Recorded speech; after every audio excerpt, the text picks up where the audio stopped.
Hello dear students, स्वागत है आपका मेरे YouTube channel math plus YT पर। और हमने ऑब्जेक्टिव टाइप के क्वेश्चंस सोल्व करा दिए हैं। उनकी पीडीएफ हमारे टेलीग्राम चैनल पर उपलब्ध है, आप वहां से देख सकते हो विद सॉल्यूशन के। हमने वहां जैसा इन वीडियोज में हमने प्रोवाइड करवाया है सॉल्यूशन, सेम वहीं एज इट इज वीडियो वाली ही पीडीएफ आपको वहां प्रोवाइड करवाई गई है, तो आप वहां से देख सकते हो। इसके अलावा भी अन्य इंपॉर्टेंट क्वेश्चंस के वीडियोज हमने अपलोड किए हैं, आप उन्हें भी देख सकते हो। चैप्टर वाइज के अकॉर्डिंग हम कोशिश करेंगे और भी लाने की। क्वेश्चन बैंक भी कंटिन्यू चलता रहेगा। आज हम बात करने वाले हैं एक लाइन वाले आंसर्स की, वेरी शॉर्ट आंसर्स जिनके होंगे उन क्वेश्चंस की हम बात करेंगे जो एक एक अंक के होते हैं। ऐसे हमारे पास पेपर में 10 क्वेश्चंस होंगे, प्रश्न नंबर 2 से प्रश्न नंबर 11 तक। और कौन कौन से चैप्टर्स में से आने वाले हैं, इनसे संबंधित मॉडल पेपर हम पहले जारी कर चुके हैं और अब और देख लीजिए आप, यहाँ खूब सारे हम क्वेश्चन सोल्व करने वाले हैं। तो फिलहाल तो ये कहेंगे कि यदि आप हमारे चैनल पर नए हैं तो आप प्लीज चैनल को सब्सक्राइब कर लीजिए ताकि आप आगे आने वाली वीडियोस की नोटिफिकेशंस आपको मिलते रहें। बेल आइकन में ऑल जरूर प्रेस करना। वीडियो अच्छा लगे तो अपने दोस्तों के पास जरूर शेयर करें ताकि उन्हें भी इस चीज़ का बेनिफिट मिल सके। हम चाहते हैं हर किसी का भला हो, हर किसी को मार्क्स मिले, हर किसी को बेनिफिट्स मिले इस चीज़ का। तो चलिए शुरू करते हैं हम आज का वीडियो।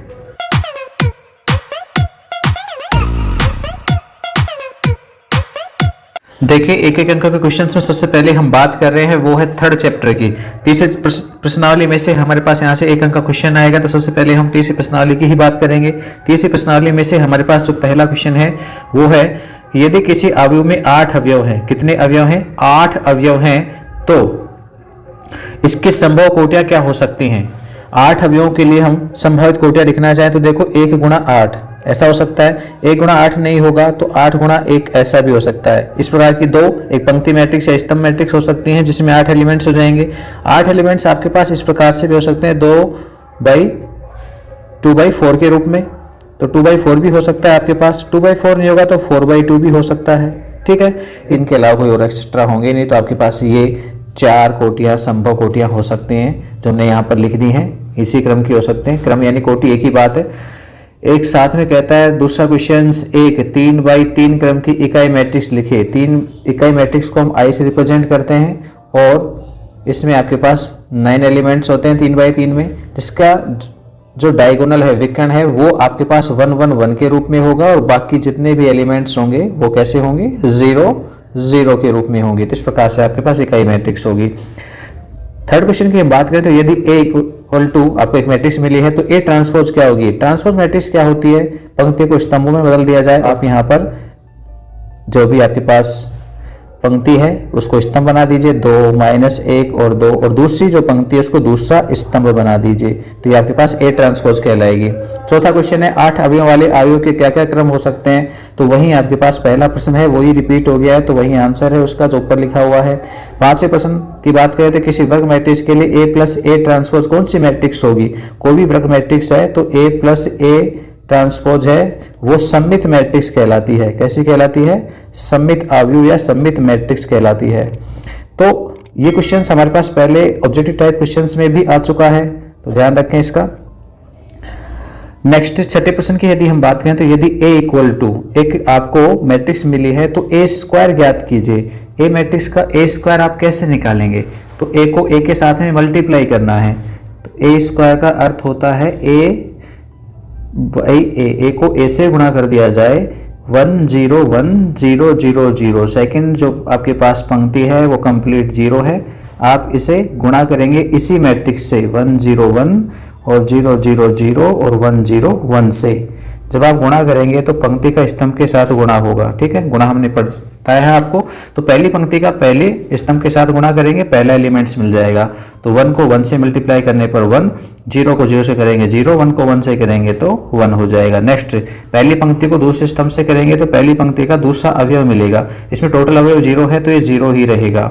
नेक्स्ट पहली पंक्ति को तीसरे स्तंभ के साथ में करेंगे तो यहाँ पर भी आपके पास 1 + 1 आ जाएगा। अब करते हैं दूसरी पंक्ति को पहले स्तंभ से 0 मिलेगा, दूसरी पंक्ति को दूसरे स्तंभ से करेंगे तो भी 0 मिलेगा, दूसरी पंक्ति को तीसरे स्तंभ से करेंगे तो भी 0 मिलेगा। क्यों? क्योंकि दूसरी पंक्ति है ही 0 0 के रूप में। नेक्स्ट तीसरी पंक्ति पे आ जाते हैं हम, तो तीसरी पंक्ति और पहली पंक्ति एक जैसे हैं तो सेम वैसे ही मान आएंगे जो पहली पंक्ति में आए थे, एज इट इज, कोई बदलाव ही नहीं होगा। तो ये आपके पास मैट्रिक्स आ गई, क्या बनी भाई? 2 0 2 0 0 0 और 2 0 2। ठीक है, तो A² का मान है वो ये हो जाएगा। चलिए नेक्स्ट देखते हैं सातवें को, ये छठा था हमारे पास। सातवें में कह रहा है यदि b equal to B I J 2/4 हो, 2/4 क्रम की आपके पास एक मैट्रिक्स है b, तो b में अवयवों की संख्या कितनी होगी, जितना क्रम है तो क्रम से अवयवों की संख्या निकाल सकते हो। 2/4 है तो यही आपके पास अवयवों की संख्या आ जाएगी। आप गुणा कर दीजिए इनको, अवयवों की संख्या क्रम का जो भी है मान उसका गुणा कर दीजिए तो 8 अवयवों की संख्या हो जाएगी। ठीक है, चलिए नेक्स्ट देखते हैं हम आगे 8वां क्वेश्चन। 8वें क्वेश्चन की हम बात करें तो कह रहा है एक मैट्रिक्स ए आई जे नीचे लिखे जाएंगे, ए के 2/2 क्रम का है और A I J equal to I plus J upon 2 है, तो अवयव ए लिखिए। अवयव ए की बात की गई है। सबसे पहले हम 2/2 क्रम का है तो 4 अवयव मिलेंगे, आई का मान 1 और जे का मान भी 1 रखेंगे। पहली पंक्ति पहला स्तंभ तो 1 + 1/2 यानी 2/2 का मान कितना होगा, 1 हो जाएगा। दूसरा आई की जगह पर 1 रखेंगे और 2 यानी स्तंभ की जगह 2 रख देंगे, जे की जगह पर तो 3/2 रह जाएगा, ये आपके पास दूसरा मान। अब हम दूसरी पंक्ति पहले स्तंभ का अवयव निकाल लेंगे तो 2 आई का मान होगा और 1 किसका मान होगा, जे का, तो वो मान मिलेगा फिर से 3/2 और यहाँ पे आई और जे दोनों की जगह 2 रखेंगे, दूसरी पंक्ति दूसरा स्तंभ तो 4 में 2 का भाग देंगे तो 2 आ जाएगा। ये हमारे पास मैट्रिक्स ए हो जाएगी। 9वें क्वेश्चन की हम बात करें तो यदि ए एक मैट्रिक्स मिली है, बी भी एक 2/2 क्रम की मैट्रिक्स मिली है, तो ए प्लस बी क्या होगा, ए और बी को जोड़ देंगे, संगत संगत अवयव आपके पास जुड़ जाएंगे। तो जोड़ेंगे तो क्या क्या होगा, sine square plus cos square हो जाएगा, जिसका मान कितना होता है, 1 होता है। इसके अलावा सेक स्क्वायर थीटा इसमें से माइनस हो जाएगा tan स्क्वायर थीटा और कोसेक स्क्वायर थीटा इसमें से माइनस हो जाएगा कोट स्क्वायर थीटा और 1/2 और 1/2 जुड़ करके हो जाएंगे 1। अब देखिए यहाँ पर ट्रिग्नोमेट्रिक रेशियो वाले फॉर्मूले यूज आ जाएंगे। Sine square theta plus cos square theta का मान 1 होता है, sec square theta minus tan square theta का मान भी 1 होता है और cosec square theta minus cot square theta का मान भी 1 होता है और 1/2 को ऐड करेंगे तो ये भी 1 ही होता है। तो आपके पास a प्लस बी मैट्रिक्स होगी। ठीक है, ये प्रश्न नंबर 9 का आंसर है। 10वें की हम बात करें तो आपके पास एक मैट्रिक्स ए है और एक अन्य दूसरी मैट्रिक्स आई है, दोनों का गुणा पूछा गया है। मैट्रिक्स ए का मान है 1 2 3 4 और इसे मल्टीप्लाई करना है किससे, इकाई मैट्रिक्स से, और ये तो हम पहले से जानते हैं इकाई मैट्रिक्स का किसी मैट्रिक्स से गुणा किया जाए तो वही मैट्रिक्स ए प्राप्त होती है, तो गुणा करने की नीड ही नहीं है, आई इंटू ए इक्वल टू ए ही होता है। ठीक है, तो ये आपके पास 10वां। 11वें की हम बात करें तो 11वें में कह रहे हैं द्वितीय स्तंभ के सहखंड लिखिए। 11वां द्वितीय स्तंभ कौन सा है भाई, -6 और 7, इसके हमको सहखंड लिखने हैं, तो -6 का सहखंड लिखें, सहखंड लिखा जाए तो वो क्या होगा, देखो नेगेटिव होगा और इसके जस्ट सामने कितना है 3, तो ये 3 हो जाएगा। इसके अलावा 7 का सहखंड, तो 7 का सहखंड देखिए, 7 कौन सा अवयव है, 2/2 के रूप में यानी चौथा अवयव है, तो यहाँ 2 और 2 4 होते हैं तो धनात्मक रहेगा और इसके सामने कितना है 4, वो 5, तो आपके पास सहखंड हो जाएगा 5, तो ये आंसर हो जाएंगे। -6 का सहखंड -3 और 7 का सहखंड कितना हो जाएगा 5 हो जाएगा। नेक्स्ट और देखिए 12वें में कह रहा है -5 3 4 6, ये आपके पास एक सारणिक है में अवयव है, ये 4 का उपसारणिक लिखो। 12वें में 4 की उपसारणिक, 4 की उपसारणिक बिल्कुल सिंपल है, ये तो देख लीजिए 4 के बिल्कुल सामने कौन सा अक्षर है या अंक है, वहीं आपके पास 4 की उपसारणिक हो जाएगी। 4 के जस्ट सामने 3 है तो 3 उसकी उपसारणिक हो जाएगी। ठीक है, 2/2 क्रम की मैट्रिक्स में या उपसारणिक में तो आपको दिक्कत ही नहीं आएगी उपसारणिक सहखंड देखने में, बस चिन्हों का ध्यान रखना है। सहखंड में उपसारणिक तो वैसे ही रहेगी। 13वां जो क्वेश्चन है इसमें कह रहा है कि एक मैट्रिक्स मिली है, वहां पर के का मान पूछा गया है, वो सारणिक का मान है वो 0 है तो के का मान पूछा गया है। तो यहाँ पर सारणिक से हम सोल्व करेंगे तो -3k और -8, 4 दूनी 8 होते हैं तो इक्वल टू 0। यहाँ से हम के का मान निकालेंगे तो -8/3 आ जाएगा। ठीक है, ये आपके पास 13वां क्वेश्चन। ऐसे ही 14वां क्वेश्चन हम पीछे सोल्व करके आ चुके हैं। ऑब्जेक्टिव टाइप के क्वेश्चंस में आपके पास ये मान आया था, फिर भी आप इस मैट्रिक्स चाहें तो सारणी को एक बार फिर से हल कर सकते हैं। 3 माइनस में 2m इक्वल टू 0 होगा सारणी का मान, और यहाँ से हम m का मान निकालेंगे तो m का मान आपको मिल जाएगा 3/2। पर उसने m का मान नहीं पूछा है, m को m/1 लिख सकते हैं। इसका व्युत्क्रम लिखेंगे तो 1/m बराबर 2/3, तो आपके पास मान आ जाएगा अनुपात 2:3। उसने 1:m पूछा है तो बटे में भी लिखा हुआ है, एक ही बात है, बटे में लिखना है इस प्रकार से लिखना तो ये मान हो गया आंसर। चलिए नेक्स्ट देखते हैं आगे के क्वेश्चंस को। 15 क्वेश्चन की बात करें हम तो 15 क्वेश्चन भी पीछे आपके पास ऑलरेडी टाइप क्वेश्चंस में आ चुका है। आप इसका मान निकालेंगे, पहले निकाल के आ चुके हैं। कितना हो जाएगा साइन कोस 60 की वैल्यूज कितनी होगी, क्योंकि दोबारा नहीं बता रहा हूं क्योंकि पहले कर चुके हैं हम इसको। तो कोस 60 का मान है वो 1/2 होता है, तो इसका आंसर 1/2 होगा। चलिए 16 क्वेश्चन देखिए। 16 क्वेश्चन है थोड़ा सा ठीक नहीं है, आप इसे ठीक कर लीजिए। माइनस का 1 आएगा बराबर में, आप इसे सरल करेंगे अब तो 7 5 35 माइनस में x स्क्वायर इक्वल टू -1, या सरल करेंगे तो x स्क्वायर इक्वल टू 35 + 1 यानी 36, या x बराबर प्लस माइनस का 6, तो x के दो मान होंगे ±6। 17 की हम बात करते हैं तो 17 में अवयव 4 का सेकंड पूछा गया है। अवयव 4 का जो सेकंड होगा, 4 का सेकंड जिसको आप F12 कह सकते हैं, F12 यानी पहली पंक्ति दूसरे स्तंभ का अवयव है ये। तो क्या होगा देखो 1 और 2 3, तो यह माइनस में होगा और इसके लिए उपसारणिक लिख देंगे हम जो भी बनेगी। 4 वाली पंक्ति और स्तंभ को हम छोड़ देंगे तो बचेगा क्या आपके पास -2 0 1 और 2, तो ये आपके पास मान आ जाएगा माइनस और माइनस में 4 0, तो माइनस माइनस गुना होकर +4, तो 4 का सेकंड है वो 4 ही होगा। 18 में पूछा है एक सारणिक का मान ज्ञात कीजिए, सिंपल सा है। कितना आ जाएगा सारणिक का मान 1 - 4 यानी -3। 1 1 से गुणा होगा, 2 2 से गुणा होगा, तो 1 में से 4 घट जाएंगे, -3 आपके पास आंसर होगा। 19 की हम बात करेंगे तो 5 - 6 3 7 में द्वितीय स्तंभ के सेकंड लिखो। ये दूसरा स्तंभ है, पीछे ऊपर करके आ चुके हैं, इसको सोल्व हम, तो ये क्वेश्चन रिपीट हो गया है, आप देख लेना। 20 क्वेश्चन की बात करते हैं। सारणिक में 8 का उपसारणिक लिखिए। 8 के सम्मुख अंक है वही उसका उपसारणिक होगा, तो यहाँ आपके पास आंसर कितना हो जाएगा 8 के उपसारणिक 9। 21 क्वेश्चन की हम बात करें तो बिंदु 2 -3 कोमा है या 1 लगा हुआ है, ये क्या है कोमा, 2 -3 d -2 तथा 0 5 संरेख है, तो d का मान ज्ञात कीजिए। मन नहीं है, क्या है मान ज्ञात कीजिए। तो 21वें क्वेश्चन की हम बात करते हैं। संरेख होने का प्रतिबंध हम पहले ही बता चुके हैं ऑब्जेक्टिव टाइप क्वेश्चंस में भी, तो हम सीधे लिखेंगे 2 -3 1, फिर दूसरा बिंदु d -2 और 1, और तीसरा बिंदु है 0 5 और 1, और बराबर में क्या होता है संरेख होने के लिए प्रतिबंध 0।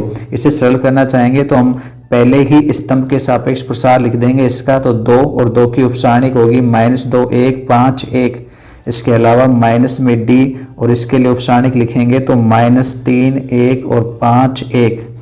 सरल करेंगे हम इसे तो 2 और -2 -5 माइनस में d -3 और -5 इक्वल टू 0।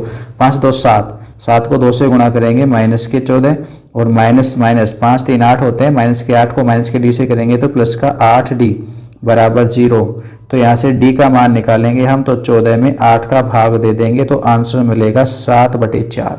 ये आपके पास d का मान हो जाएगा। ठीक है, चलिए 22वें क्वेश्चन की हम बात कर लें तो 22वें में कह रहा है सारणिक गुणधर्म से, सारणिक गुणधर्म से नहीं सारणिक की सहायता से 3 1 और 9 3 से होकर जाने वाली रेखा की समीकरण ज्ञात कीजिए। क्योंकि गुणधर्म तो हमारे पास टॉपिक में बचा ही नहीं है तो गुणधर्म नहीं होगा, यहाँ क्या आएगा सारणिक की सहायता से। गुणधर्म की जगह क्या शब्द लिखा होना चाहिए सहायता से। तो सारणिक की सहायता से रेखा का समीकरण निकालना है हमें, और ऐसा हमने ऑब्जेक्टिव टाइप क्वेश्चन में बता दिया समीकरण कैसे निकाली जाती है x y 1। और अब दूसरी पंक्ति में पहला जो भी बिंदु मिला है आपको वो लिखना है, और तीसरी पंक्ति में दूसरा बिंदु लिखना है और यहाँ 1 1 लगाना है, इक्वल टू 0 होता है। यानी संरेख होने वाला प्रतिबंध काम में लेना है, बस एक बिंदु x y रहेगा यहाँ पर। सरल करेंगे हम, पहली पंक्ति के सापेक्ष प्रसार लिख देंगे, x आ जाएगा और 1 गुणा 1 1, 3 को 1 से करेंगे तो 3 घटा देंगे माइनस का y, और इसके लिए उपसारणिक का मान 3 और माइनस में 9। इसके अलावा +1 और 1 की उपसारणिक क्या होगी 9 माइनस में 9 इक्वल टू 0। क्वेश्चन शायद पहले हो चुका है हमारे पास, इसलिए ऐसा ही लग रहा है, आंसर सेम सा दिख रहा है। माइनस में 2x यहाँ होगा और माइनस माइनस प्लस का 6y यहाँ पर होगा, 9 माइनस 9 कट के 0 बन जाएगा। हम -2 का पूरी समीकरण में भाग दे देंगे तो x माइनस का 3y। बिल्कुल ये क्वेश्चन हम पहले सोल्व कर चुके हैं ऑब्जेक्टिव टाइप में, या वैसे ही पूछ लिया इसने। ठीक है, चलिए आगे बढ़ते हैं 22वें के बाद में। 23वें क्वेश्चन पे ध्यान दीजिए, कहता है यदि किसी त्रिभुज के शीर्ष 2 1 3 4 -1 2 है तो इसका क्षेत्रफल लिखो। क्षेत्रफल ज्ञात करने का सूत्र क्या होता है भाई, 1/2 और तीनों बिंदुओं से बनने वाली उपसारणिक लिखिए। 2 1, इसके अलावा 3 4 -1 2 और यहाँ क्या आएगा 1 1 1, और इसको सरल करेंगे हम तो यहाँ पर प्रसार लिखेंगे हम, पहली पंक्ति के सापेक्ष लिख देते हैं। तो 2 और 2 के लिए उपसारणिक का मान होगा 4 माइनस में 2, फिर -1 और इस -1 के लिए यानी इस वाले के लिए मान उपसारणिक का मान निकालेंगे तो 3 और -1 गुणा होगा 1 से तो +1 हो जाएगा।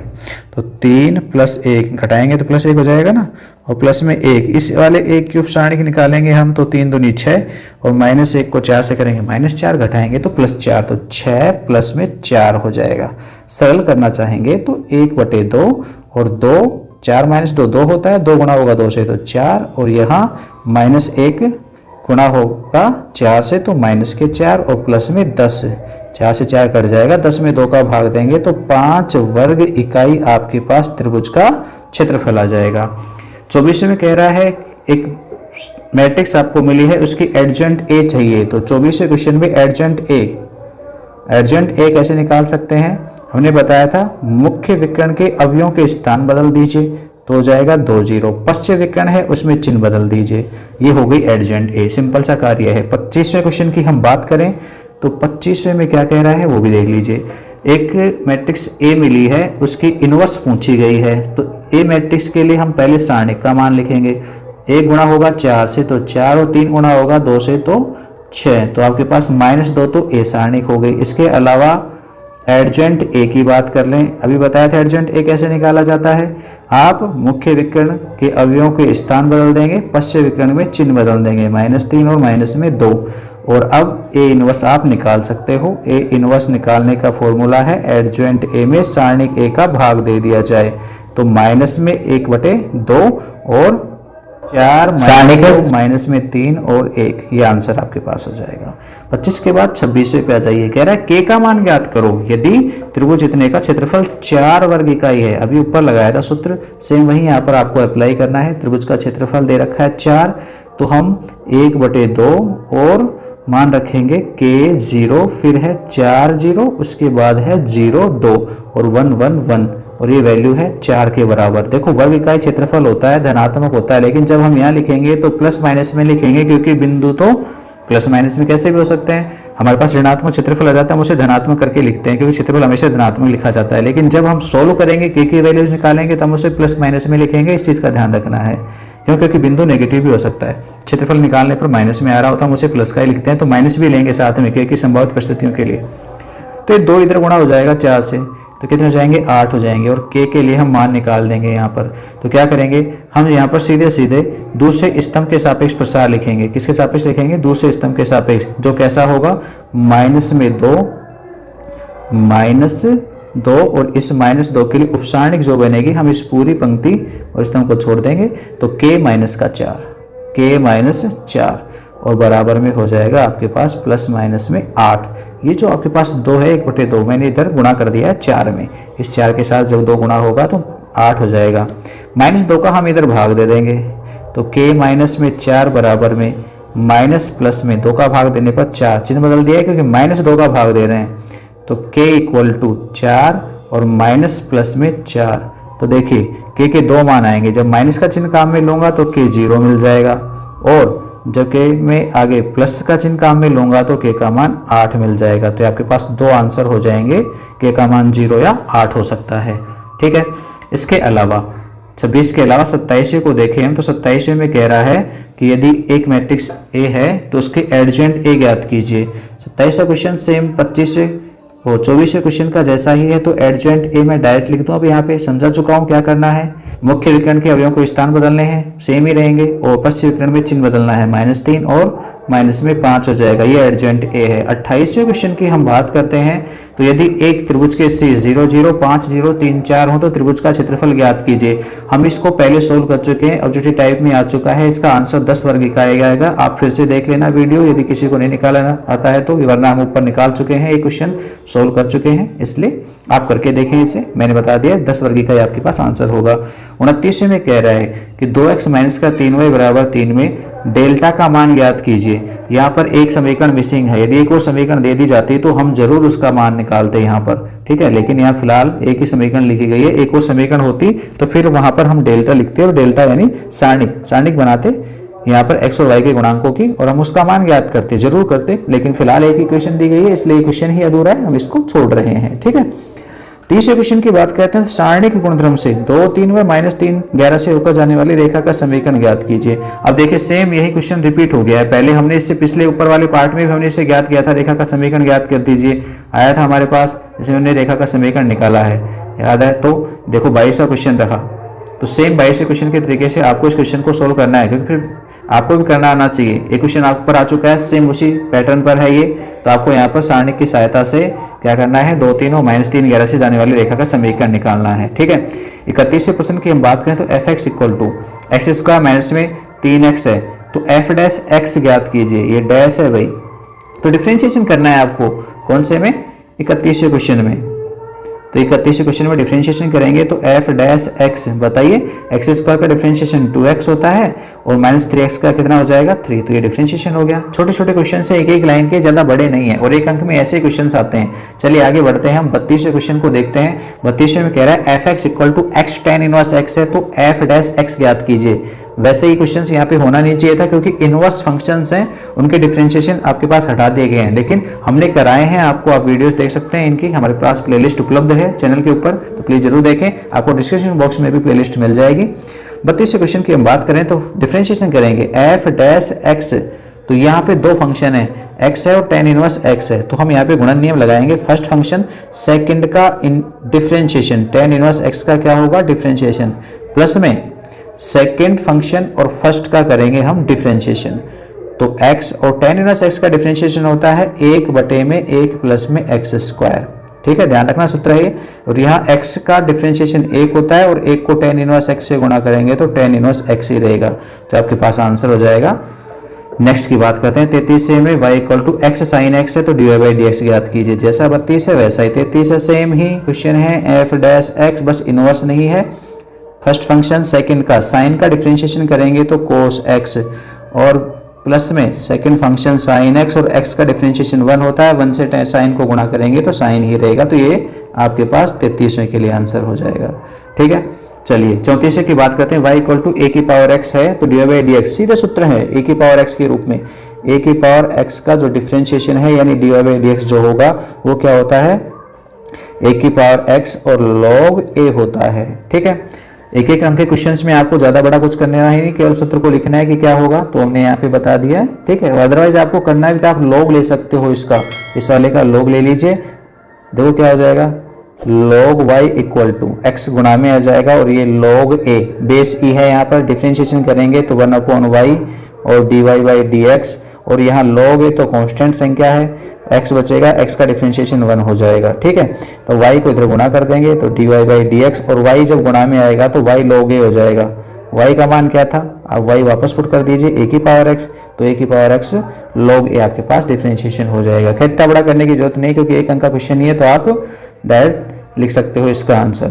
35वें क्वेश्चन की हम बात करें तो 35वें में कह रहा है y = sin 1x है, तो dy/dx ज्ञात कीजिए। अब एक अंक के क्वेश्चन में ये तो पूछेगा नहीं कि पूरा डेरिवेशन समझा दीजिए कैसे आया, तो आप डायरेक्ट फॉर्मूला लिख सकते हो इसके लिए, dy/dx क्या होता है भाई, 1/√1 माइनस का x²। यदि फिर भी करना है तो आप साइन को इधर लेकर के आएंगे, sin y बनाएंगे, फिर उसका डिफरेंशिएशन करेंगे, और वापस जहाँ भी y है वहाँ पर x में मान रख लेंगे, तो ये आपके पास आ जाएगा चेंज होकर के, ठीक है। तो 35वें में dy/dx है वो 1/√1 माइनस x² होता है, हालांकि ये इनवर्स फंक्शन आपके पास इस बार हटा दिए गए हैं। 36वें क्वेश्चन की हम बात करें तो 36वें में कह रहा है y = x⁻20, तो d²y/dx², तो पहले देखो dy/dx निकालेंगे हम, तो x⁻20 का डिफरेंशिएशन करेंगे, घात गुणा में आएगी, x⁻1 कम हो जाएगी यानी 19 हो जाएगी। एक बार फिर से कर देते हैं इसी का, तो d²y/dx² = 19, 20 के साथ गुणा होगा, 19 दूनी 38, 380, और x⁻1 और कम हो जाएगी यानी 18, ये सेकंड ऑर्डर डिफरेंशिएशन हो जाएगा, यानी आंसर है। 37वें की हम बात करते हैं, तो 37वें के अंदर फिर से dy/dx पूछा गया है, तो dy/dx x³ का करेंगे हम तो 3x² हो जाएगा, और tan x का डिफरेंशिएशन क्या होता है भाई, sec²x हो जाएगा। 38वें प्रश्न को ध्यान से देखना भाई, क्या कह रहा है कि a के सापेक्ष डिफरेंशिएशन कीजिए x⁻a, ठीक है।